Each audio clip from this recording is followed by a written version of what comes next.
नमस्कार। एक नई सुबह की शुरुआत के साथ नया सवेरा का ये खास अंक लेकर हम हाजिर हैं। मैं हूं जया सिन्हा, मेरे साथ है कृतिका। तो अगले 1 घंटे में देखेंगे देश और दुनिया की तमाम ताजा तरीन अपडेट्स। बिल्कुल, शुक्रिया जया। और ताजा तरीन खबरों में अगर देखा जाए तो सबसे मुख्य खबरें जो होंगी वो होगी प्रधानमंत्री नरेंद्र मोदी के दौरे से जुड़ी, जो कि आज महाराष्ट्र और कर्नाटक के दौरे पर रहेंगे, जहां पर कई सारे विकास की परियोजनाओं का शिलान्यास करेंगे। इसके साथ ही प्रधानमंत्री आज डीडी पोधिगई को डीडी तमिल के रूप में लॉन्च करेंगे और साथ ही कई सारी परियोजनाओं का भी उद्घाटन और शिलान्यास करते हुए नजर आएंगे।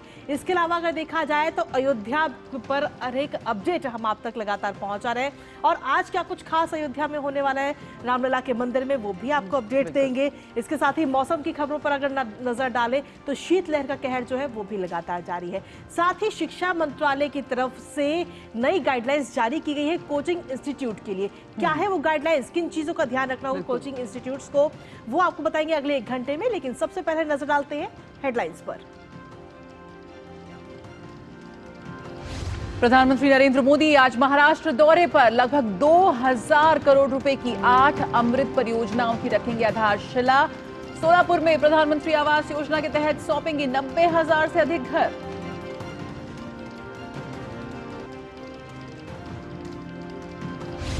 प्रधानमंत्री कर्नाटक दौरे पर बेंगलुरु में नए अत्याधुनिक Boeing India engineering and technology centre campus का करेंगे उद्घाटन।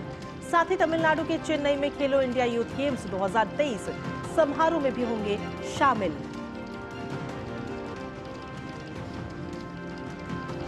अयोध्या में श्री राम मंदिर में आज अग्निकुंड की होगी स्थापना। गर्भगृह के अंदर से भगवान राम की मूर्ति की दिखी पहली झलक। मुख्यमंत्री योगी आदित्यनाथ प्राण प्रतिष्ठा समारोह कार्यक्रम की तैयारियों का लेंगे जायजा।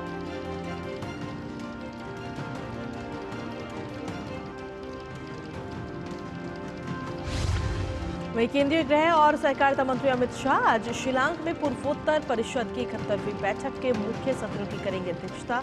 8 पूर्वोत्तर राज्यों के मुख्यमंत्री और राज्यपाल भी बैठक में लेंगे हिस्सा।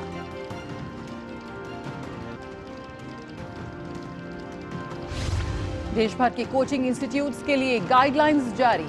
शिक्षा मंत्रालय ने 16 साल से कम उम्र के बच्चों के एडमिशन पर लगाई रोक। भ्रामक वादे करना और अच्छे नंबरों की गारंटी देने पर भी लगाई पाबंदी।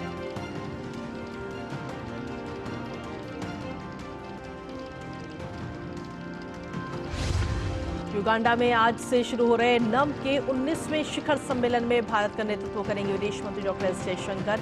सम्मेलन से इतर डॉक्टर एस जयशंकर ने मालदीव, मिस्र, बेलारूस और अंगोला के विदेश मंत्री के साथ द्विपक्षीय और अंतर्राष्ट्रीय मसलों पर चर्चा।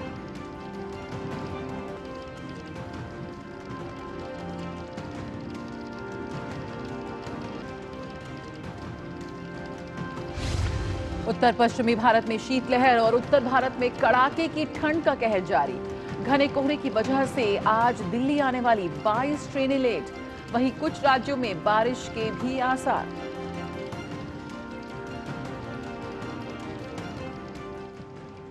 और आइए नया सवेरा में सबसे पहले देखते हैं देश भर से कुछ खास खबरें। सबसे पहले बात प्रधानमंत्री नरेंद्र मोदी के दौरे की। प्रधानमंत्री मोदी आज महाराष्ट्र, कर्नाटक और तमिलनाडु का दौरा करेंगे। सोलापुर में प्रधानमंत्री लगभग 2000 करोड़ रुपए की 8 अमृत परियोजनाओं की आधारशिला रखेंगे। प्रधानमंत्री महाराष्ट्र में पीएमएवाई शहरी के तहत बनाए गए 90,000 से अधिक घर सौंपेंगे। इसके अलावा वे सोलापुर में रायनगर हाउसिंग सोसाइटी के 15,000 घर भी सौंपेंगे। प्रधानमंत्री महाराष्ट्र में पीएम स्वनिधि के 10,000 लाभार्थियों को पहली और दूसरी किस्त के वितरण की शुरुआत भी करेंगे। आइए देखते हैं रिपोर्ट। इन महिलाओं के चेहरे पर संतोष और खुशी का ये भाव अपना घर मिलने की वजह से है। ये महिलाएं सोलापुर जिले के उन 15,000 परिवारों में से हैं जिन्हें प्रधानमंत्री आवास योजना के तहत उनका घर देने प्रधानमंत्री शुक्रवार को सोलापुर आ रहे हैं। बारिश आया तो घर में पानी आता था, बच्चे लेके आदर आदर सोना पड़ता था, बहुत दिक्कत थी हमारे घर में। पूरा रोड का पानी पूरा घर में आता है। आज हमारे को इतनी बड़ी खुशी दी है, हमारा दिल खुश हो गया हमारा इनके वजह से। आज हमारा एक दिलो जान से सपना था कि हमारे को एक घर होना, झोपड़ी क्यों नहीं होती होना, पर हमारे को महल लागू दिया हमारे वास्ते। घर जो बना बहुत खुशी की बात है कि सब लोग हमें बहुत इज्जत देते हैं। हमको बहुत खुशी हुई कि सरकार की तरफ से हमको घर मिल रहा। हमारा पतरा का घर था। रे नगर का ये हाउसिंग प्रोजेक्ट न सिर्फ देश का सबसे बड़ा हाउसिंग प्रोजेक्ट है, बल्कि अपने आप में डबल इंजन की सरकार की सफलता की कहानी बयां करता है। राज्य सरकार का पैसे देने के बाद फिर पृथ्वीराज चौहान पलट गए, एक भी पैसा देने को तैयार नहीं। स्कीम को ठंडे बस्ते में रखा, कम से कम 3-4 साल ये ठंडे बस्ते में रखा। लेकिन स्टेट का तत्कालीन मुख्यमंत्री देवेंद्र फडणवीस, इन्होंने मन में कुछ नहीं रहते हुए ये स्कीम को आगे बढ़ाया। नुस्खा आगे बढ़ाया नहीं, अभी लोगों को मकान मिल रहा है। इतना बड़ा सरकार ने किया है, उनका ही मैं आभारी हूँ। और उनके जरिए से प्राइम मिनिस्टर नरेंद्र मोदी से उनका बहुत बार चर्चा हुआ, वो भी तैयार हुए। ऐसे 30,000 का मकान आज लोगों को जो मिल रहा है, उससे पीछे का राज्य है। Maharashtra housing and area development authority अर्थात महाडा के मुताबिक ये ग्रीनफील्ड परियोजना पीएम आवास योजना के तहत एक बड़ी सफलता और उपलब्धि है। पहला टप्पा में 15,024 घर ये तैयार हो चुकी है, 411 बिल्डिंग तैयारी हो चुकी है और इसका लोकार्पण जो है वो हमारे देश के माननीय पंतप्रधान श्री नरेंद्र मोदी जी इनके शुभ हस्ते, हमारे राज्य के माननीय मुख्यमंत्री और दोनों ही उप मुख्यमंत्री इनके उपस्थिति में होने वाली है। प्रधानमंत्री इस मौके पर पीएम स्वनिधि योजना के लाभार्थियों से भी मिलेंगे और अमृत योजना के तहत 7 नगर निगमों के लिए जल और सीवेज सिस्टम परियोजना की आधारशिला रखेंगे। 2011 के राष्ट्रीय जनगणना के मुताबिक सोलापुर की आबादी करीब 9.5 लाख है, जिसमें 18% लोग स्लम में रहते हैं। जिस तरीके से प्रधानमंत्री आवास योजना को देश भर में काफी एग्रेसिवली इंप्लीमेंट किया जा रहा है, ऐसा लगता है कि जो आने वाला समय होगा उसमें नए भारत यानी कि न्यू इंडिया की तस्वीर साफ तौर पर उभर कर सामने आएगी। अपने सहयोगी रोहन गवली के साथ में योगेश कुमार शीतल, दूरदर्शन समाचार, महाराष्ट्र। तो महाराष्ट्र के सोलापुर से जुड़ रहे हैं योगेश शीतल इस वक्त हमारे संवाददाता। आइए सीधे रुख करते हैं योगेश का। योगेश, अपने घर का सपना वाकई हम सभी का है और हजारों परिवारों का ये सपना साकार हो रहा है। क्या तैयारियां हैं, किस तरह का उत्साह है वहां पर? जया, यहाँ पे हम लोग पिछले कुछ दिनों से हैं। जहाँ तक तैयारियों की बात करें तो प्रशासनिक साथ में जो स्थानीय है, तैयारियां अच्छे तरीके से की गई हैं कि ये कार्यक्रम जो है ऐतिहासिक हो सके, क्योंकि सबसे बड़ा हाउसिंग प्रोजेक्ट है। जहाँ तक अगर आप माहौल की बात करें तो कल हम लोग देख रहे थे जो रूरल एरिया, बेसिकली जो ग्रामीण क्षेत्र, हालांकि जो ये योजना जिसके तहत ये बन रहा है, ये प्रधानमंत्री आवास योजना अर्बन है। जिस तरीके से हम जानते हैं कि अर्बन और रूरल प्रधानमंत्री आवास योजना का दोनों भाग है और दोनों की अलग अलग डेडलाइन है। मसलन अर्बन का अगर आप देख लीजिए तो दिसंबर 2024 तक है, वहीं रूरल का अगर आप देख लीजिए तो मार्च तक है। हर जगह जो है प्रचार प्रसार काफी व्यापक तरीके से किया गया है। जो ऑटो रिक्शा है, जीप है, जो यहाँ पे जो वाहन है, उसके लिए प्रचार प्रसार किया जा रहा है कि प्रधानमंत्री आ रहे हैं और लोगों में भी काफी ज्यादा यहाँ पे खुशी है। जैसा कि मैंने अपने स्टोरी में भी दिखाया था कि किस तरीके से महिलाएं, क्योंकि 5,100 रफी की 5,500 या 5,500 के करीब जो है उनमें अल्पसंख्यक महिलाएं हैं जिनको बिल्कुल भी उम्मीद नहीं थी, क्योंकि कई बीड़ी मजदूर हैं, कई हैं जिनके हाथ में काम नहीं है। ओवरऑल अगर आप देखें तो उनको बिल्कुल इस बात का जो है कह सकते हैं कि एक्सपेक्टेशन नहीं था कि उनको उनका मकान मिलेगा, क्योंकि उनकी अगर आप ऑडियो देखेंगे, पतरे के घर में रहते थे, एक रूम में 6-7 लोग रह रहे हैं। कई बुजुर्ग थे जिनको इलाज के लिए कहीं ले जाना पड़ता तो उसकी व्यवस्था नहीं थी, काफी कंजेस्टेड एरिया था। हाइजीनिक सिस्टम, जो हाइजीन है, जो साफ सफाई है, वो वहां पे उस तरीके से नहीं थी। कुछ महिलाएं ऐसी हमें मिली जो बात करते करते काफी इमोशनल हो गई, क्योंकि जो उनके बड़े जो बुजुर्ग थे उनके परिवार में, उनको ये वो चाहते थे कि अपना घर हो, लेकिन वो घर रहा नहीं और उनका पिछले कुछ समय पहले वो उनके साथ फिर रहे नहीं, उनका देहांत हो गया। तो कई सारे इमोशनल स्टोरीज हमें यहाँ पे मिली जब हम यहाँ उन लोगों से मिले। इसके अलावा अगर प्रधानमंत्री की बात करें तो प्रधानमंत्री जो है ये प्रधानमंत्री आवास योजना के साथ साथ, जैसा आपने कहा भी, स्वनिधि योजना के लाभार्थियों से भी मिलेंगे। हम जानते हैं कि स्वनिधि योजना के तहत जो है ऋण दिया जाता है 10,000, 20,000, खास करके कोविड-19 के बाद किस तरीके से जो अनऑर्गेनाइज सेक्टर है, जो असंगठित क्षेत्र के लोग हैं, कोई पानी पूरी बेच रहे हैं, कोई कहीं पे रेहड़ी पटरी लगा रहे हैं, तो ये भी एक बड़ी सौगात जो है वो प्रधानमंत्री उनको देंगे। तो कुल मिलाकर अगर देखें तो आज का दिन काफी बड़ा होने जा रहा है, अगर आप सोलापुर और ओवरऑल अगर महाराष्ट्र के विकास के दृष्टिकोण से देखें तो। चलिए, बहुत बहुत शुक्रिया योगेश, तमाम जानकारी और अपडेट्स हमारे दर्शकों तक पहुंचाने के लिए। आप लगातार इस पर अपडेट्स और अपनी नजर लगातार बनाए रखिएगा। और इसी के साथ चलिए खबरों में आगे बढ़ेंगे और अगली खबर का रुख कर लेते हैं, जहां आपको बता दें कि प्रधानमंत्री महाराष्ट्र के साथ साथ कर्नाटक दौरे पर बेंगलुरु में बोइंग इंडिया के हाईटेक डिफेंस एवं एरोस्पेस पार्क का उद्घाटन आज करेंगे। ये पहल रक्षा और विमानन क्षेत्र को मजबूती देगा, साथ ही विमानन क्षेत्र में भारत की आत्मनिर्भरता को भी मजबूती देगा। बोइंग इंडिया के डायरेक्टर कंट्री ऑपरेशन ऋतु शर्मा से बात की हमारे संवाददाता धीरज कुमार ने, आपको ये बातचीत सुनाते हैं। बेंगलुरु में प्रधानमंत्री नरेंद्र मोदी बोइंग इंडिया के 2 महत्वपूर्ण इनिशिएटिव का उद्घाटन करेंगे। ये ऑपरेशन, ये इनिशिएटिव जो भारत का जो रक्षा क्षेत्र है और जो विमानन क्षेत्र है, इन दोनों क्षेत्र को मजबूती देगा। क्या है ये पहल, इस मुद्दे पर बात करने के लिए हमारे साथ मौजूद हैं ऋतु शर्मा, डायरेक्टर ऑपरेशन। मैडम, सबसे पहले हम ये जानने की कोशिश करेंगे कि ये जो इनिशिएटिव है ये क्या है और कैसे ये इनिशिएटिव भारत के जो डिफेंस सेक्टर को या एविएशन सेक्टर को मजबूती देगा। तो अगर आप देखें, यहाँ पर हमने Boeing India engineering technology centre बनाया है। ये लगभग 43 एकड़ की ज़मीन पे बना हुआ है और ये फ़ेज़ 1 है।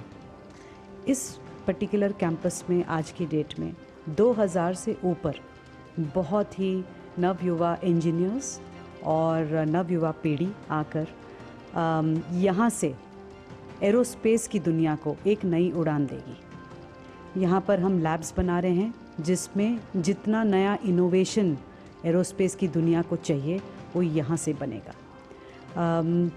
इस इनिशिएटिव से अगर हम देखें, आत्मनिर्भर भारत की बात करें तो इसका मतलब ये है कि हम अपने आप सेल्फ रिलायंट हैं, अपने ऊपर निर्भर हैं, सिर्फ अपने लिए ही नहीं पर सारी दुनिया के लिए।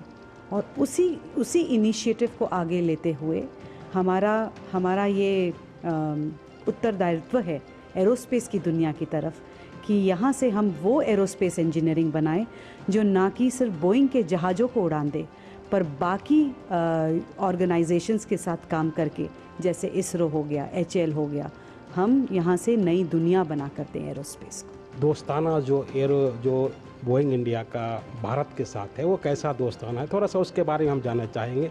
और कारोबार कैसा है? तो दोस्ताना तो बहुत ही गहरा है। अगर आप देखें, इतना बड़ा हमने यहाँ पर इन्वेस्टमेंट किया है, ये उसका प्रतीक है कि हम इंडिया को बहुत ही महत्व देते हैं। जहाँ तक रिलेशनशिप की बात है, आई थिंक रिलेशनशिप बहुत ही घनिष्ठ मित्रता की तरफ बढ़ रहा है। हमारा उद्देश्य है कि हमारी जितनी भी नॉलेज, हम 100 साल से पुरानी कंपनी है, हमारा जितना भी नॉलेज है, हमारी जितनी भी इंजीनियरिंग कैपेबिलिटी है, वो हम सिर्फ USA तक ना सीमित रखें, पर हम यहाँ के युवा पीढ़ियों के साथ एकजुट काम कर इंश्योर करें कि हम ना कि इंडिया के लिए बट यहाँ से ग्लोबली एरोस्पेस को दूसरी डायरेक्शन में लेके जाएं। ऐसे बच्चे जो कि वंचित तबके के हैं, क्या उनको मौका मिलेगा, या जो अपने आप को दिव्यांग समझते हैं उसमें ऐसे बच्चों को इसमें मौका मिलेगा? बिल्कुल। यहाँ पर अगर मैं देखूँ तो हम ऑलरेडी बहुत सारा काम दिव्यांग इनिशिएटिव के अंडर में कर रहे हैं। अगर आप देखेंगे, हमारी कैपेबिलिटी उस तरफ तक है कि हम जो लोग किसी भी तरीके से थोड़ा सा अपने आप को कम समझते हैं, सुन नहीं पा रहे हैं या बोल नहीं पा रहे हैं, हमारा दिव्यांग प्रोग्राम उन लोगों को उड़ान देता है। उड़ान इस तरीके से देता है कि उन्हें सिखाया जाता है, उनको ट्रेन किया जाता है। ये जो इनिशिएटिव है वो न केवल विमानन क्षेत्र में, रक्षा के क्षेत्र में भारत को मजबूती देगा, बल्कि महिलाओं के लिए भी ये इनिशिएटिव मील का पत्थर साबित होगा। कैमरामैन शिव सुमन के साथ धीरज कुमार, DD न्यूज़, बेंगलुरु। दुनिया देखेगी भारत की उड़ान। रुकते हैं छोटे से ब्रेक के लिए, जल्द हाजिर होते हैं।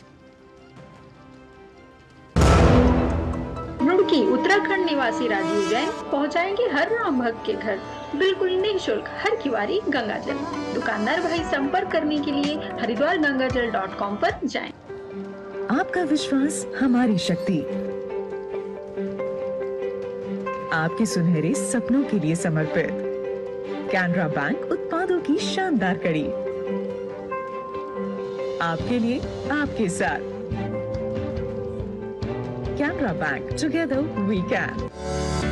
NPS is a mode of creating post-retirement corpus having two basic characters in it with its hand: disciplined saving and vigilant investment. अगर ये दोनों उसके क्राइटेरियाज मीट आउट होते हैं तो रिटायरमेंट कॉर्पस को पैदा करने के लिए इससे बढ़िया तरीका जो सिंपलेस्ट मोड में है वो और कोई अवेलेबल नहीं है। अपने बेहतर कल को सुनिश्चित करने के लिए एनपीएस जरूरी है। टीबी हारेगा, देश जीतेगा। कितने हसीन सपने हैं इन नन्ही आंखों में, चेहरे पे वो मुस्कान, खुला आसमान और उसमें उड़ती पतंग। इस पतंग को नहीं कटने देंगे हम, इस मुस्कान को एक खुशी बनाएंगे हम। एक सपना खुली आंखों से हमने देखा है, फिर से एकजुट हो जाएंगे हौसले। टीबी मुक्त भारत बनाएंगे, टू हेल्प इंडिया, ये टीबी फ्री बाय 2025।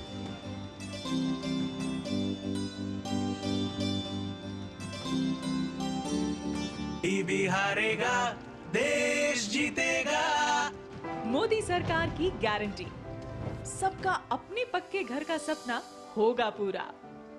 4 करोड़ पक्के घरों का निर्माण, हमारा संकल्प विकसित भारत। बोला कौन है? मैं पर हुआ क्या? बिजली का बिल नहीं भरा और पूछता है हुआ क्या? जल्दी से ऐप डाउनलोड कर। बिल तो भर दिया था, फिर डर क्यों रहे हो? हाँ, नकली चाकू नकली बिल। यूपीआई कहता है कोई भी अनजान ऐप डाउनलोड ना करें, अपने पैसे का ख्याल खुद रखें। चलिए, आपको पनवेल नहीं जाना है। पनवेल? हाँ, निकलिए। सही बोला। आप भी ये जानकारी शेयर करें और अपने आसपास के भोले को बचाओ। ब्रेक के बाद स्वागत है, आप देख रहे हैं नया सवेरा और रुक करेंगे बेंगलुरु का, जहां मौजूद है हमारे संवाददाता धीरज। जिस तरह से अत्याधुनिक बोइंग ट्रेनिंग सेंटर का यहां पर शुरुआत होने जा रही है टेक्नोलॉजी सेंटर की, किस तरह से आपको लगता है कि ये भारत के युवाओं के लिए एक बहुत बड़ा अवसर है इस क्षेत्र में अपनी उड़ान दिखाने का, और क्या कुछ खास विशेषताएं होंगी इसकी?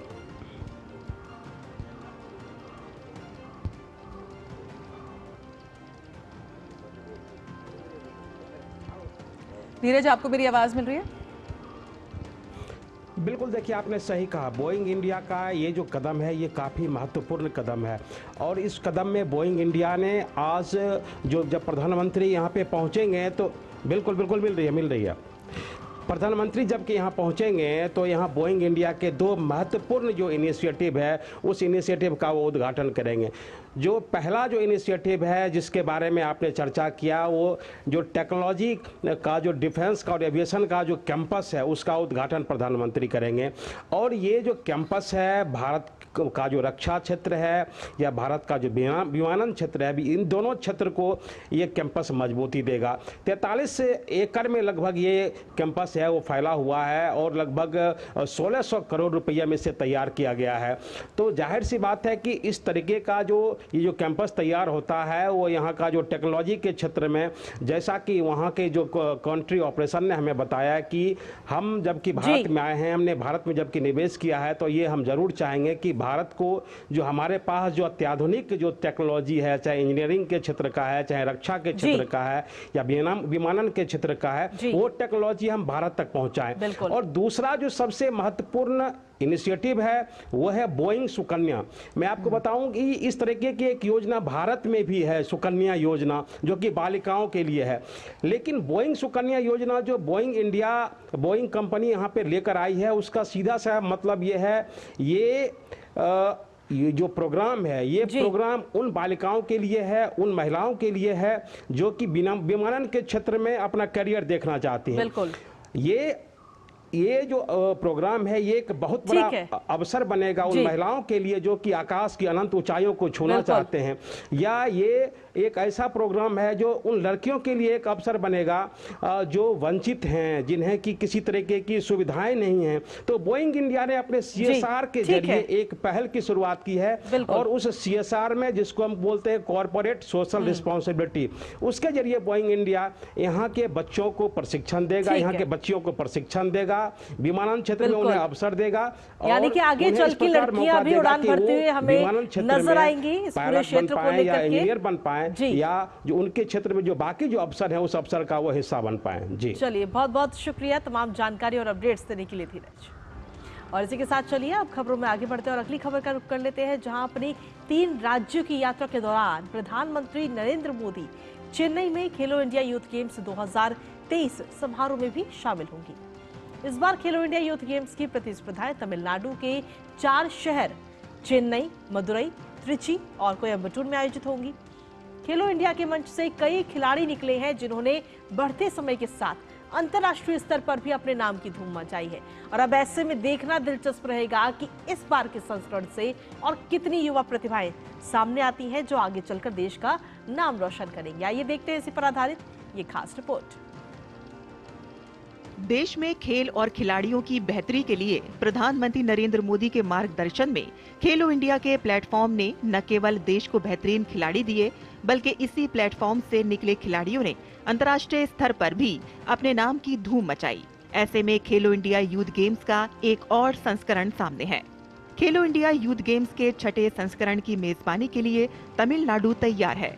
इस बार खेलो इंडिया यूथ गेम्स की प्रतिस्पर्धाएं तमिलनाडु के 4 शहरों चेन्नई, मदुरई, त्रिची और कोयम्बटूर में आयोजित होंगी। 19 से 31 जनवरी तक चलने वाले इन खेलों का उद्घाटन प्रधानमंत्री नरेंद्र मोदी द्वारा किया जाएगा। दक्षिण भारत में पहली बार आयोजित हो रहे इन खेलों में 5,600 से ज्यादा एथलीट अपनी प्रतिभा का लोहा मनवाने के लिए तैयार रहेंगे। इस बार इन खेलों में पहली बार स्क्वैश के खेल को जोड़ा गया है, जबकि सिंबलम का खेल डेमो के रूप में सामने होगा। इन खेलों में महिला सशक्तिकरण की तस्वीर को भी शुभंकर वीरा मंगई के माध्यम से सामने रखा गया है। वैसे इन खेलों में हरियाणा और महाराष्ट्र का दबदबा देखने को मिलता रहा है। पिछली बार मध्य प्रदेश में आयोजित हुए इन खेलों में महाराष्ट्र ने कुल 161 पदकों के साथ शीर्ष स्थान हासिल किया था।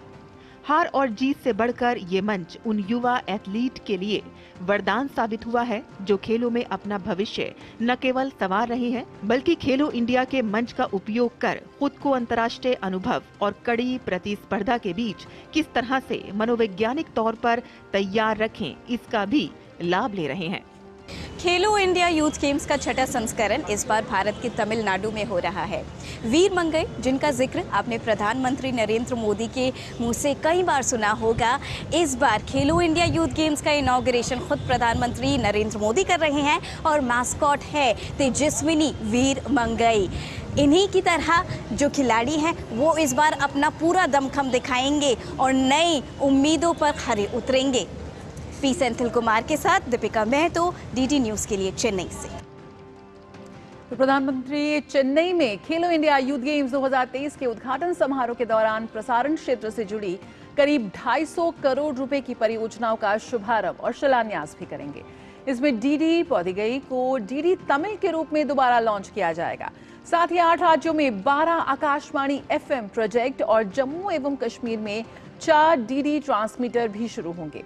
इसके अलावा प्रधानमंत्री 12 राज्यों में 26 नए FM ट्रांसमीटर परियोजनाओं की आधारशिला रखेंगे।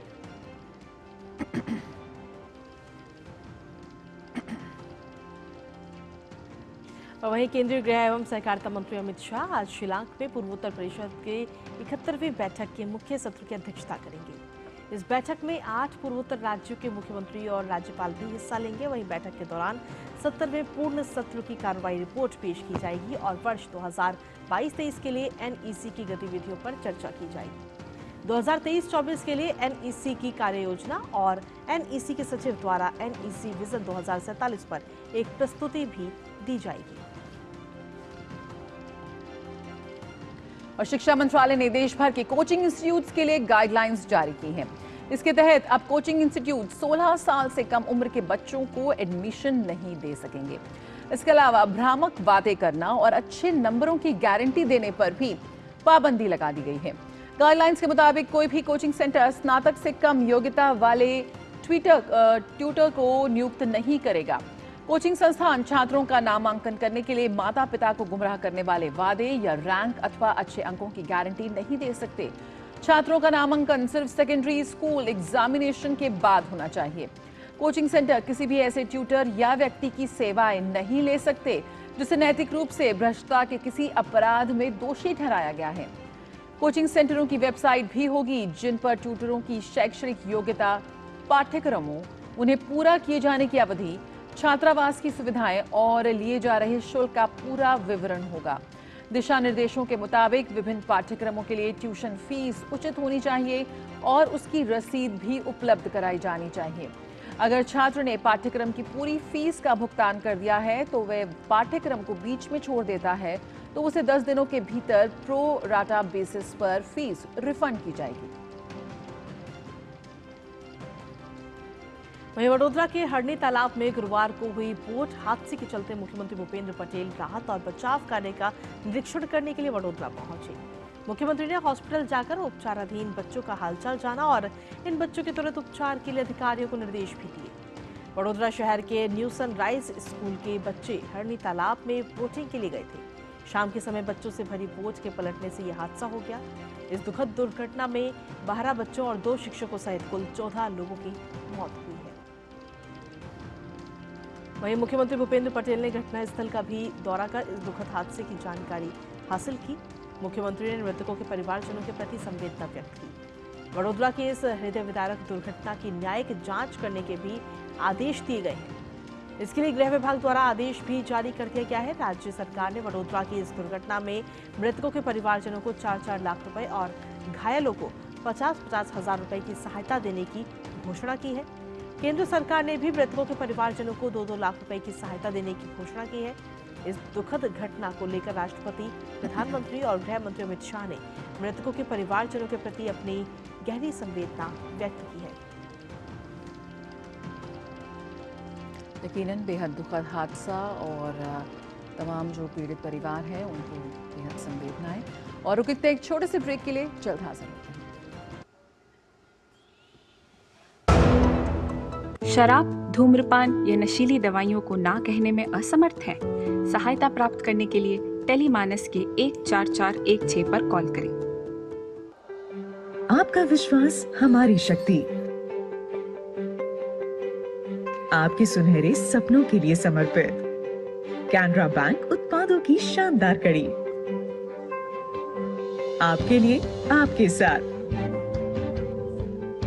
Canara bank, together we can. Roorkee Uttarakhand निवासी राजीव जैन पहुंचाएंगे हर राम भक्त के घर बिल्कुल निःशुल्क हर किवारी गंगाजल। दुकानदार भाई संपर्क करने के लिए हरिद्वारगंगाजल.com पर जाएं। मोदी सरकार की गारंटी, हर गरीब का मुफ्त इलाज। 55 करोड़ लोगों को दी हर साल 5 लाख रुपए तक के मुफ्त इलाज की निश्चिंतता। हमारा संकल्प, विकसित भारत। बोला कौन है? मैं पर हुआ क्या? बिजली का बिल नहीं भरा और पूछता है हुआ क्या? जल्दी से ऐप डाउनलोड कर। बिल तो भर दिया था, फिर डर क्यों रहे हो? हाँ, नकली चाकू नकली बिल। यूपीआई कहता है कोई भी अनजान ऐप डाउनलोड ना करें, अपने पैसे का ख्याल खुद रखें। चलिए, आपको पनवेल नहीं जाना है? पनवेल? हाँ, निकलिए। सही बोला। आप भी ये जानकारी शेयर करें और अपने आसपास के भोले को बचाओ।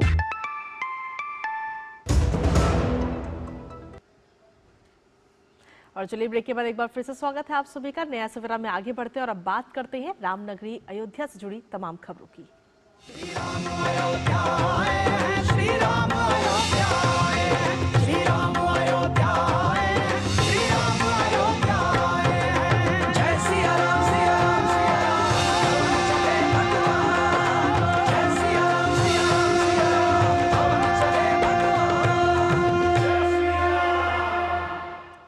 अयोध्या में राम मंदिर के गर्भगृह में रखी गई श्री रामलला की मूर्ति की पहली तस्वीर अब सामने आ चुकी है। रामलला की मूर्ति को गर्भगृह में बने आसन पर विराजमान कर दिया गया है।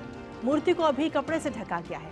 अनुष्ठान के चौथे दिन यानी आज श्री राम मंदिर में अग्निकुंड की स्थापना होगी। सुबह 9 बजे अग्नि मंथन से अग्नि प्रकट होगी। इससे पहले गणपति आदि स्थापित देवताओं के पूजन का कार्य संपादित कर लिया जाएगा।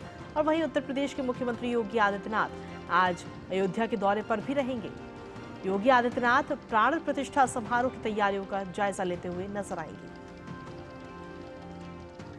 और अयोध्या राम मंदिर के अभिषेक समारोह का जश्न मनाने के लिए पूरे देश में यात्राओं का आयोजन किया जा रहा है। ऐसे में देश के कुछ सोशल मीडिया इन्फ्लुएंसर्स भी इसमें पीछे नहीं हैं। दरअसल ये सोशल मीडिया इन्फ्लुएंसर्स रामोत्सव यात्रा में शामिल हुए और ये यात्रा भगवान श्री राम द्वारा वनवास के बाद तमिलनाडु के रामेश्वरम से अपने राज्य अयोध्या लौटने के मार्ग पर आयोजित की गई। इस रामोत्सव यात्रा में देश भर के विभिन्न सोशल मीडिया के 500 प्रभावशाली लोग शामिल हुए। क्या कुछ खास रहा इस रामोत्सव यात्रा में, आइए देखते हैं।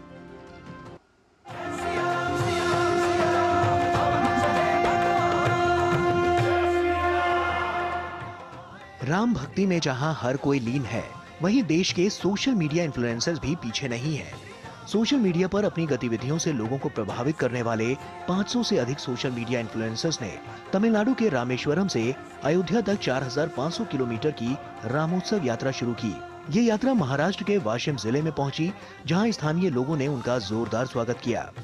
रामोत्सव यात्रा के आयोजकों के मुताबिक ये यात्रा 5 राज्यों तमिलनाडु, कर्नाटक, महाराष्ट्र, मध्य प्रदेश और उत्तर प्रदेश से गुजरेगी।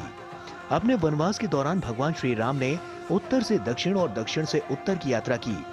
रामोत्सव यात्रा आयोजक दल के एक सदस्य मलय दीक्षित ने दूरदर्शन से बातचीत में कहा कि यात्रा के रास्ते में प्रतिभागी प्रमुख तीर्थ स्थलों से मिट्टी एकत्र करेंगे और उस मिट्टी का इस्तेमाल अयोध्या में पौधे लगाने में किया जाएगा। ये रामोत्सव यात्रा भगवान प्रभु श्री राम के वन गमन पथ की यात्रा है। देश के सभी इन्फ्लुएंसर्स इसमें जुड़ रहे हैं। 500 से ज्यादा इन्फ्लुएंसर्स इस यात्रा के दौरान जुड़ेंगे। 5 राज्यों से होते हुए यात्रा गुजरेगी। रामेश्वरम से राम वन गमन पथ को हम प्रारंभ करेंगे और राम वन गमन पथ के हर उस स्थल पर जाएंगे जहां पर रामायण कालखंड का जिक्र है और उस स्थान की मिट्टी लेकर हम अयोध्या पहुंचेंगे।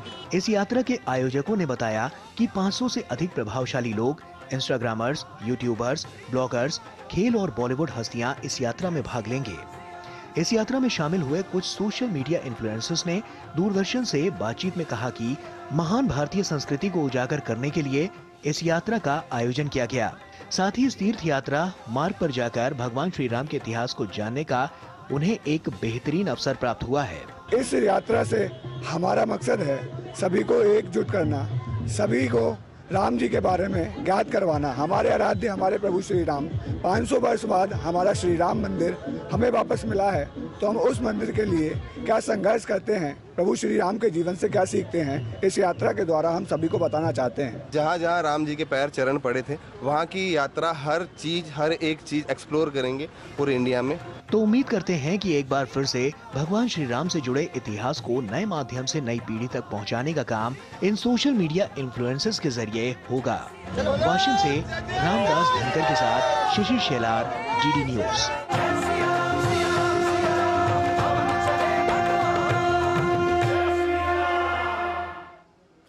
तैयार है अयोध्या धाम, तो आइए सीधे आपको लिए चलते हैं अयोध्या और आशुतोष शुक्ला हमारे साथ इस वक्त जुड़ रहे हैं। आशुतोष, पहली झलक रामलला की यहाँ पर सामने आ गई है, क्या कुछ खास कार्यक्रम आज रहने वाले हैं? देखिए, पहली झलक की अगर आप बात कर रही हैं तो पहली झलक दूरदर्शन ने ही पूरे देश में राम भक्तों को राम मंदिर की तस्वीरें दिखाई। और आज जो कार्यक्रम है, जिस तरह से वैदिक पूजा विधान चल रहा है, वो लगातार अनुष्ठान चलता रहेगा। आज अग्नि का प्रज्वलन किया जाएगा, उससे भगवान की पूजा की जाएगी।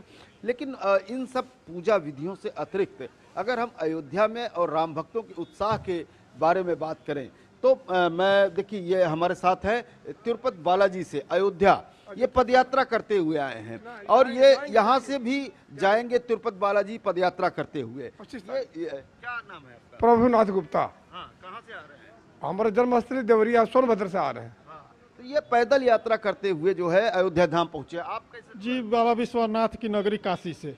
जी, क्या मन में उत्साह यही था कि 500 वर्ष के बाद हमारे जो भारतीय सिविलाइजेशन का आइकोनिकल है भगवान श्री राम, जो कि यूनिवर्सल जो है सो कि आइकोनिकल हैं, पूरे मानव जाति के जो है रोल मॉडल हैं, तो उनका जो है सो कि स्थापित हो रहा है। राम राज बैठे त्रिलोका हर्षित भय गए सब शोका। हमारे साथ महाराज जी भी हैं। महाराज जी, क्या मन में भाव आ रहा है जब ये उत्सव हो रहा है, रामोत्सव?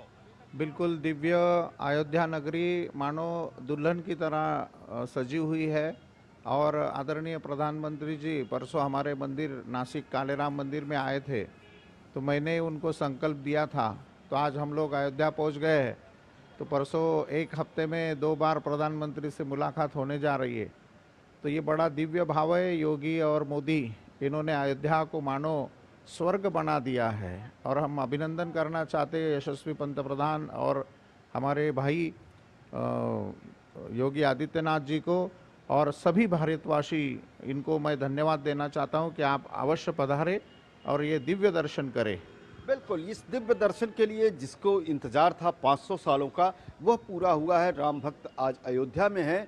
उनको मालूम है कि 22 तारीख को जब प्राण प्रतिष्ठा हो जाएगी तो मंदिर सबके लिए खुलेगा और दर्शन सब आकर के कर सकेंगे। एक अनुमान है प्रशासन का कि लगभग 2 लाख तीर्थयात्री राम भक्त प्रतिदिन यहाँ पर आ सकते हैं 22 जनवरी के बाद।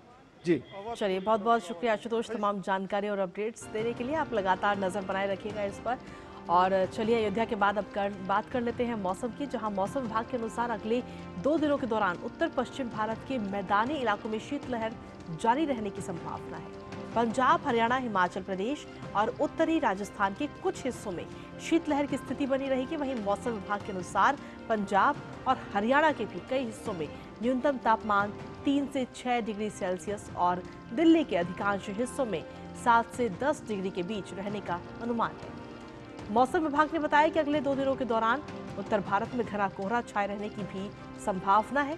पंजाब, हरियाणा, पश्चिमी उत्तर प्रदेश, उत्तराखंड और उत्तरी राजस्थान में रात और सुबह के समय कुछ घंटों तक घने कोहरे की स्थिति बनी रहने की संभावना है। तो मौसम विभाग ने एक तस्वीर साझा करते हुए बताया कि आज सुबह 5:30 बजे पंजाब और पश्चिमी राजस्थान के कई हिस्सों में बहुत घना कोहरा देखा गया।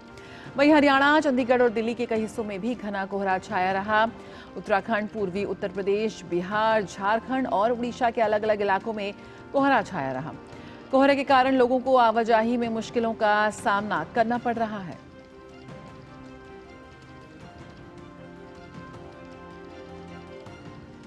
और खबरों का सिलसिला डीडी न्यूज पर यूं ही लगातार जारी है, लेकिन फिलहाल वक्त एक छोटे से ब्रेक का है। आप बने रहिए हमारे साथ, जल्द हाजिर होते हैं।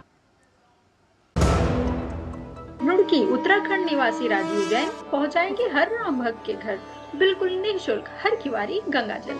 दुकानदार भाई संपर्क करने के लिए हरिद्वारगंगाजल.com पर जाएं। रिटायरमेंट पे कोई सोचता ही नहीं है, सोचता कभी 50 की उम्र में आकर। और एक ऐसा तबका जो रिटायरमेंट के बारे में आज भी बिल्कुल नहीं सोचता, वो है औरतें। औरतें कमा के भी वनरेबल हैं, पैसा कमाती हैं, घर पे दे देती हैं और एक एक रुपए को मांगती हैं। सो एनपीएस एक इक्वालिटी ला रहा है कि भाई चाहे वो आदमी है, चाहे वो औरत है, चाहे वो ट्रांसजेंडर है, चाहे वो अदर जेंडर है, हम सब एक बराबर प्लेटफॉर्म पे हैं। अपने बेहतर कल को सुनिश्चित करने के लिए एनपीएस जरूरी है। Happy birthday my dear. अरे ये क्या? एप्सिलॉन मेरी नई स्कूटी के लिए। ओए बनो सयानी, नहीं तो पैसों पे फिर जाएगा पानी। मतलब? सुनो, ऑनलाइन लर्निंग ऐप्स को जांच परख कर आरबीआई अधिकृत बैंक एनबीएफसी से ही आप लोन लीजिए। अनधिकृत ऐप्स या अनजान लोगों से निजी जानकारी शेयर करना यानी धोखा। दादू बन गई सियानी। गिफ्ट नहीं खोलेंगे? आरबीआई कहता है इनसे सुनिए, जानकार बनिए, सतर्क रहिए। आपका विश्वास हमारी शक्ति, आपके सुनहरे सपनों के लिए समर्पित कैनरा बैंक उत्पादों की शानदार कड़ी, आपके लिए आपके साथ। Canara bank, together we can. Roorkee Uttarakhand निवासी राजीव जैन पहुंचाएंगे हर राम भक्त के घर बिल्कुल निःशुल्क हर किवारी गंगाजल। दुकानदार भाई संपर्क करने के लिए हरिद्वारगंगाजल.com पर जाएं। और ब्रेक के बाद एक बार फिर से स्वागत है आप सभी का नया सवेरा में। बढ़ते आगे और अब रुक करते हैं हमारे अगले सेगमेंट का, अखबारों की सुर्खियों का।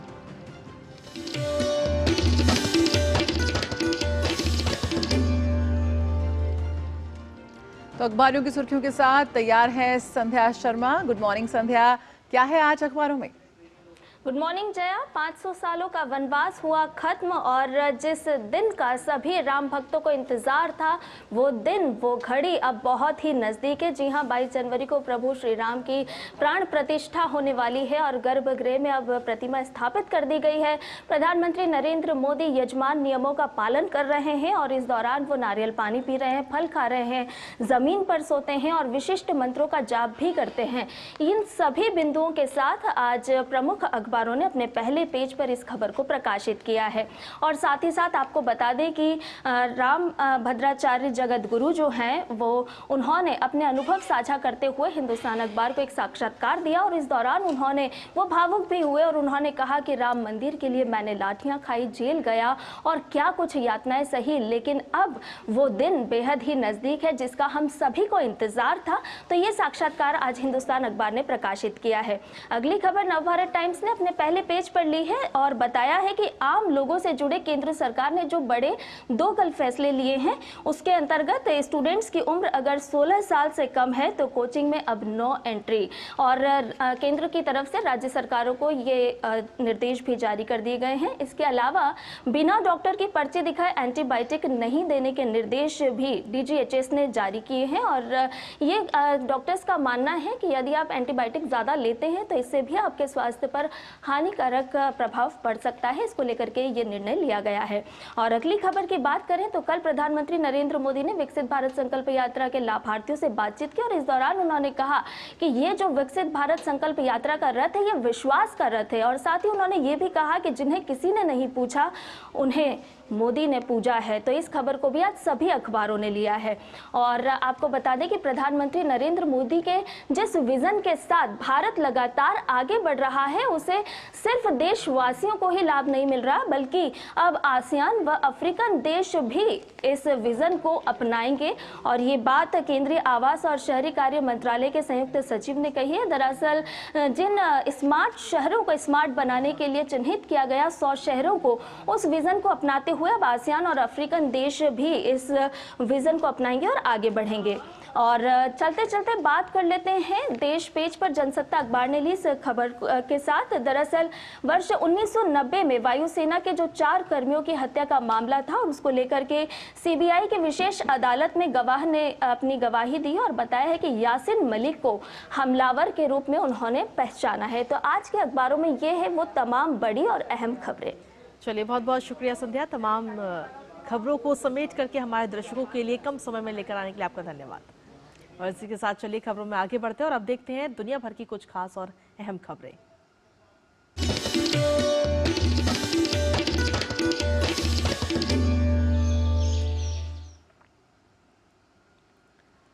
युगांडा में आज से गुटनिरपेक्ष आंदोलन का 19वां शिखर सम्मेलन शुरू होने जा रहा है। इस 2 दिवसीय सम्मेलन का विषय साझा वैश्विक समृद्धि के लिए सहयोग को गहरा करना है।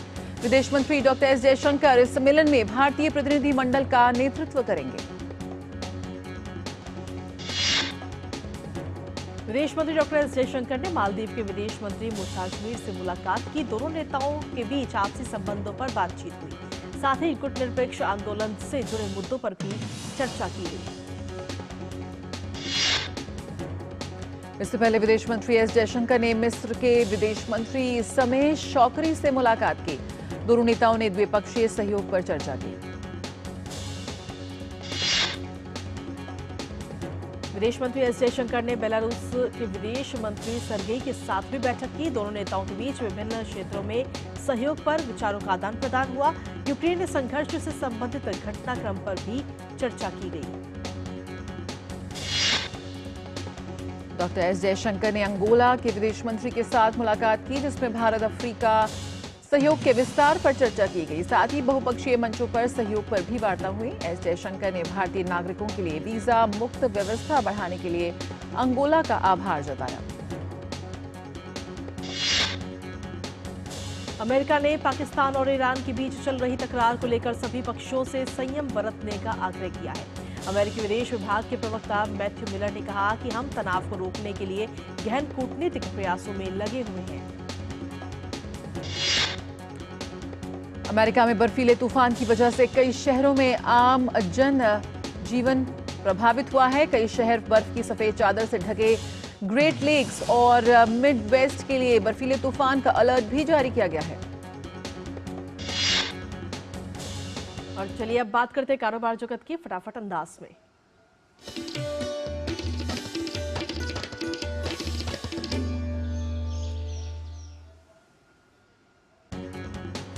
पेंशन फंड नियामक और विकास प्राधिकरण ने नेशनल पेंशन सिस्टम के तहत विड्रॉल के नए नियम पेश किए हैं, जो 1 फरवरी 2024 से लागू कर दिए जाएंगे।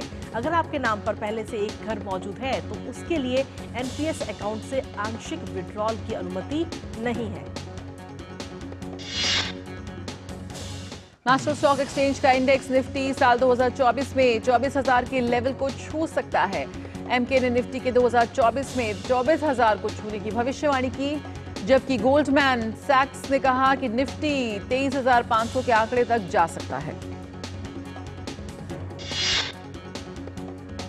इंडसइंड बैंक ने वित्त वर्ष 2023 की तीसरी तिमाही के रिजल्ट्स जारी कर दिए हैं। बैंक ने बताया कि 2,298 करोड़ रुपए के साथ उसे दिसंबर तिमाही में 17.3% का नेट मुनाफा हुआ है। ब्रांड फाइनेंस द्वारा प्रकाशित नवीनतम रिपोर्ट के अनुसार जियो ब्रांड फाइनेंस की 2023 की रैंकिंग में भारत की सबसे मजबूत ब्रांड रही है थी, और वहीं रिलायंस इंडस्ट्रीज की दूरसंचार और डिजिटल इकाई जियो सबसे मजबूत भारतीय ब्रांड बना हुआ है। टाटा ग्रुप के स्वामित्व वाली टाटा कम्युनिकेशंस ने लगभग 9 वर्षों में अपनी सबसे तेज तिमाही रेवेन्यू वृद्धि दर्ज की है, जो इसके मुख्य डाटा सर्विस बिजनेस में मजबूती से बढ़ी है। कंपनी में तिमाही रेवेन्यू में लगातार 8वीं बार छलांग लगाई है। सहारा निवेशकों का फंसा पैसा उन्हें वापस मिलने लगा है। सहारा में फंसे निवेशकों को उनका फंड वापस दिलाने के लिए केंद्र सरकार ने सहारा रिफंड पोर्टल की शुरुआत। सहारा ने अब तक लगभग 2.5 लाख छोटे निवेशकों को 241 करोड़ रुपए वापस किए। सिविल एविएशन कॉन्क्लेव और प्रदर्शनी विंग्स इंडिया 2024 के उद्घाटन सत्र में नागरिक उड्डयन मंत्री ज्योतिरादित्य सिंधिया ने कहा कि 2030 तक देश में हवाई यात्रियों की संख्या बढ़कर दोगुनी यानी 300 मिलियन हो जाएगी। 2023 में घरेलू हवाई यात्रियों की संख्या 15.3 करोड़ रही।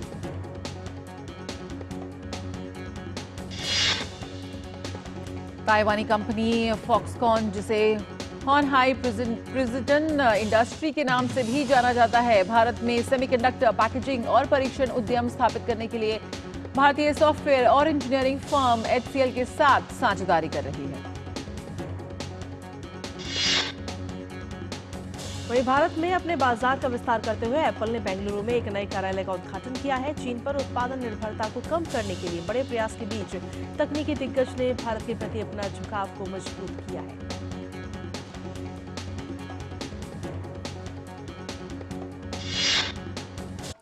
और जापानी विनिर्माण कंपनियों के सर्वेक्षण रिपोर्ट में भारत 3 साल बाद शीर्ष आशाजनक देश के रूप में लौटा है और चीन को दूसरे स्थान पर धकेल दिया है।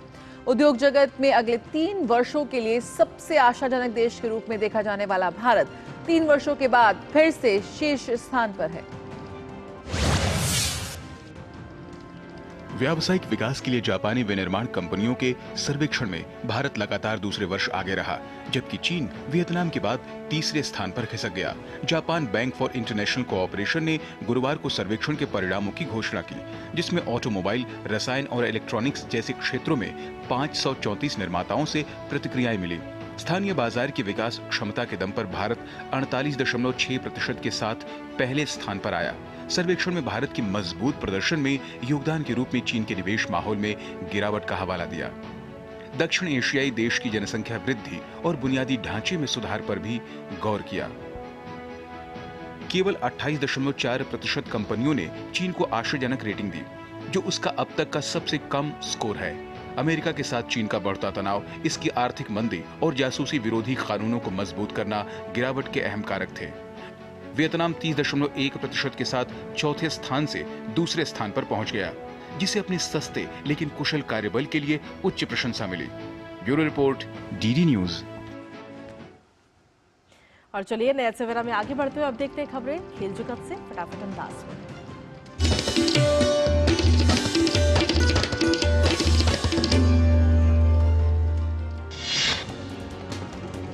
रांची में चल रहे FIH ओलंपिक क्वालिफायर्स में तीसरे और चौथे स्थान के लिए आज भारत का सामना जापान से होगा। ओलंपिक क्वालिफायर करने के लिए भारतीय टीम को हर हाल में इस मैच को जीतना होगा। वहीं गुरुवार को खेले गए प्रतियोगिता के सेमीफाइनल मुकाबले में भारत को जर्मनी के हाथों हार झेलनी पड़ी थी। आईसीसी अंडर 19 क्रिकेट विश्व कप का आगाज दक्षिण अफ्रीका में होगा। टूर्नामेंट में आज 2 मैच खेले जाएंगे। दिन के पहले मुकाबले में आयरलैंड और अमेरिका की टीम आमने सामने होगी। वहीं दिन के दूसरे मैच में दक्षिण अफ्रीका और वेस्टइंडीज अपने अपने अभियान की शुरुआत करेंगे। भारतीय टीम अपना पहला मुकाबला शनिवार को बांग्लादेश के साथ खेलेगी। एएफसी एशिया कप के दूसरे ग्रुप मैच में भारतीय फुटबॉल टीम को उज्बेकिस्तान के हाथों 3-0 के अंतर से हार झेलनी पड़ी है। उज्बेकिस्तान के लिए ओबेसबेक, इगोर सर्जीव और शिरजोत ने एक-एक गोल दागे। विश्व रैंकिंग में भारत की रैंकिंग 102 है। और आइए अब देखते हैं खबरें सिने जगत से।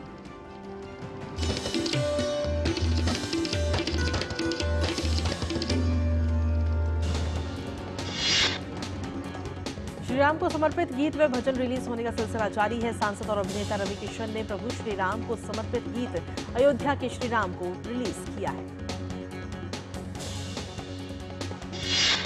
हाल ही में रिलीज मैरी क्रिसमस को मिल रही सकारात्मक प्रतिक्रिया से खुश है कटरीना। श्रीराम राघवन निर्देशित इस फिल्म में वह विजय सेतुपति के साथ पहली बार नजर आईं। दर्शकों को फिल्म में उनकी केमिस्ट्री काफी पसंद आ रही है। गौरव झींगा द्वारा निर्मित और करण तेजपाल निर्देशित फिल्म स्टोलन बेल्जियम में 14वें टूर्नाई रेमडेम महोत्सव में दिखाई जाएगी। लेखक निर्देशक अनिर्बान दत्ता की फिल्म अनुभूति का world premiere Rotterdam film festival 2024 में होगा। पवन सिंह बॉलीवुड की जानी मानी पार्श्व गायिका पायल देव के साथ भक्तिमय गाना राम आ गए लेकर आ रहे हैं। पवन सिंह ने हाल ही में अपने सोशल मीडिया प्लेटफॉर्म पर इस गाने का पोस्टर शेयर किया है। क्राइम ड्रामा भक्षक का प्रीमियर 9 फरवरी को होगा। भक्षक में भूमि पेडनेकर के साथ संजय मिश्रा, सई तम्हाणकर अहम भूमिका में नजर आएंगी। राष्ट्रीय पुरस्कार विजेता धनुष की फिल्म D5 की शूटिंग शुरू हो गई है। नागार्जुन और रश्मिका मंदाना पहली बार किसी फिल्म में एक साथ काम करते नजर आएंगे। ये फिल्म हिंदी के अलावा तमिल, तेलुगु, कन्नड़ और मलयालम भाषाओं में भी रिलीज की जाएगी। मराठी फिल्म डिलीवरी बॉय का नया पोस्टर जारी। फिल्म 9 फरवरी को होगी रिलीज।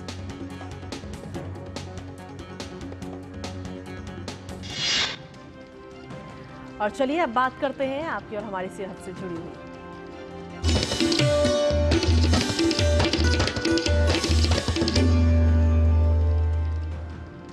मोटापा बीमारियों का प्रवेश द्वार है और इसलिए मोटापा कम करने के लिए काफी प्रयास व साधन का प्रयोग भी किया जाता है। इसके बावजूद यदि अत्यधिक वजन कम ना हो तो विशेषज्ञ की सलाह पर सर्जरी भी कराई जा सकती है। आइए जानते हैं बैरिएट्रिक सर्जरी क्या है और कौन इस सर्जरी को कर सकता है। बेरियाट्रिक सर्जरी अत्यधिक मोटे लोगों के वजन को कम करने का एक विकल्प है। बेरियाट्रिक सर्जरी शरीर का वजन कम करने के लिए किया जाने वाला एक सर्जिकल प्रोसीजर यानी शल्य चिकित्सा की विधि है। बेरियाट्रिक सर्जरी तब की जाती है जब आहार और व्यायाम काम नहीं करते, वजन को कम करना संभव ना हो रहा हो या अत्यधिक वजन के कारण गंभीर स्वास्थ्य संबंधी खतरे उत्पन्न हो रहे हों। अत्यधिक मोटापा यानी BMI का 40 से अधिक होना कई बीमारियों के खतरे को बढ़ाता है। इसे मॉर्बिड ओबेसिटी कहा जाता है। बैरिएट्रिक सर्जरी मोटापे के लिए एक बहुत ही इफेक्टिव ट्रीटमेंट है। इसमें बेसिकली पेट में छोटे छोटे छेद करके जो 0.5 से 1 सेंटीमीटर के होते हैं उसके द्वारा इक्विपमेंट डालकर पेट का साइज छोटा किया जाता है। इसमें 3-4 तरह के प्रोसीजर्स हैं जो काफ़ी पॉपुलर हैं। सबसे पॉपुलर है स्लीव गैस्ट्रेक्टमी, जिसमें पेट का 3/4 हिस्सा स्टेपल करके काट के निकाल दिया जाता है। इसका असर यह होता है कि पेट का साइज छोटा हो जाता है और भूख लगने के हार्मोन्स कम हो जाते हैं, तो इसके भूख भी कम लगती है और थोड़े खाने से पेट भर जाता है। वजन अत्यधिक बढ़ने से या अत्यधिक मोटापा होने से उच्च रक्तचाप, कोलेस्ट्रॉल का बढ़ा हुआ स्तर, मधुमेह रोग, हृदय रोग और एंजाइना का खतरा होता है।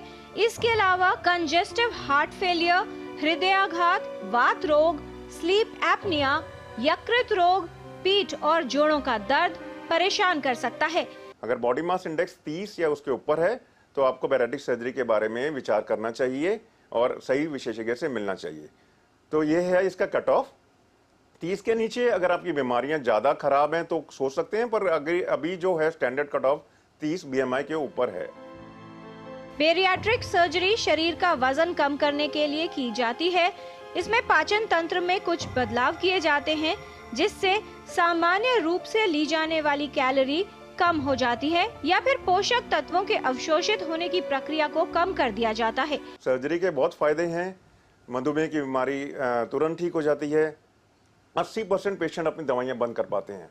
ये किसी भी और साधन से नहीं हो सकता है और इसका कारण है वेट लॉस और हार्मोनल चेंजेस। सर्जरी के बाद इंसुलिन की मात्रा बढ़नी शुरू हो जाती है और उससे मधुमेह की बीमारी की दवाइयां तुरंत बंद हो जाती हैं। दूसरा सबसे बड़ा फायदा है फैटी लिवर पे, जिसके कारण लिवर खराब हो जाता है और लिवर ट्रांसप्लांट की जरूरत पड़ सकती है। तो अच्छा वजन कम होने के कारण लिवर की अपने रिकवरी शुरू हो जाती है और वो भी बहुत फायदेमंद है। सर्जरी के बाद कुछ समय में व्यक्ति का वजन कम होने लगता है और इसका लाभ प्राप्त होने लगता है।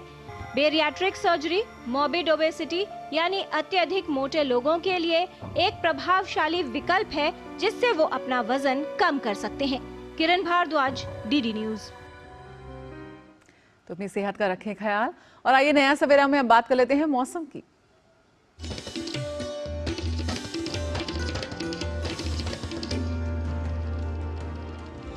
मौसम के मिजाज में पंजाब, हरियाणा, चंडीगढ़, पश्चिम उत्तर प्रदेश, बिहार के कुछ हिस्सों में घना से बहुत घना कोहरा छाए रहने की संभावना है।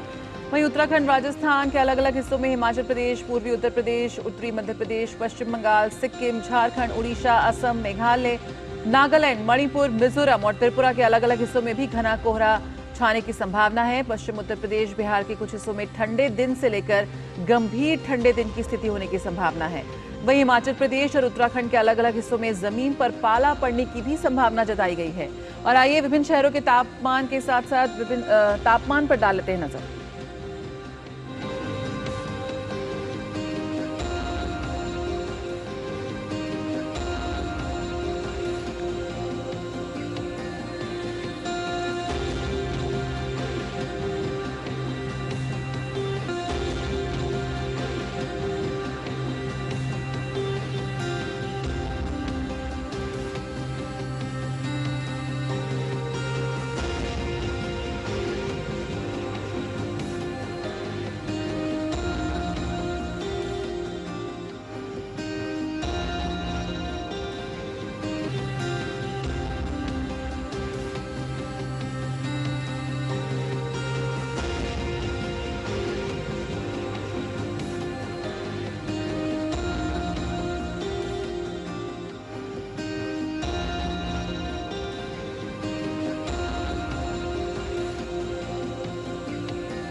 और इसी के साथ नया सवेरा के इस अंक में बस आज इतना ही, लेकिन जाने से पहले आपको छोड़ जाते हैं प्रभु श्री राम के एक भजन के साथ। पुल जिसे त्रिनिदाद और टोबैगो द्वीप में गाया गया है, पीएम मोदी ने सोशल मीडिया पर इस भजन को साझा किया है। तो आप भी इसके भक्ति रस में सराबोर हुए और फिलहाल नया सवेरा में हमें दीजिए इजाजत। नमस्कार।